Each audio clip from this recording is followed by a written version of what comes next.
Syederalun berhasil temui Presiden Zelensky untuk misi perdamaian. Jokowi jadi kepala negara satu-satunya di Asia yang berani ke Ukraina saat perang.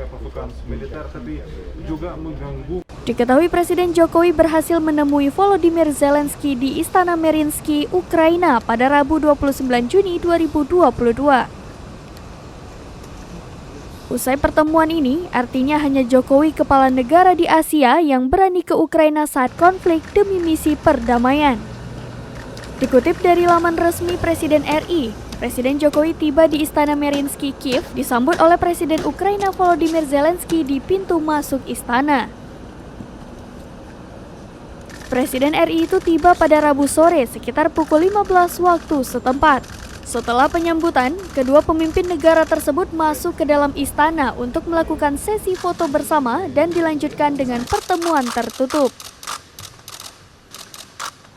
Turut mendampingi Presiden Jokowi, yaitu Menteri Luar Negeri Retno Marsudi dan Sekretaris Kabinet Pramono Anung. Sebelumnya, Presiden Joko Widodo didampingi Ibu Negara Iriana Jokowi beserta rombongan tiba di peron 1 Stasiun Sentral Kiev, Ukraina sekitar pukul 8:50 waktu setempat. Dari peperangan dan dengan bismillah saya mendampingi Bapak.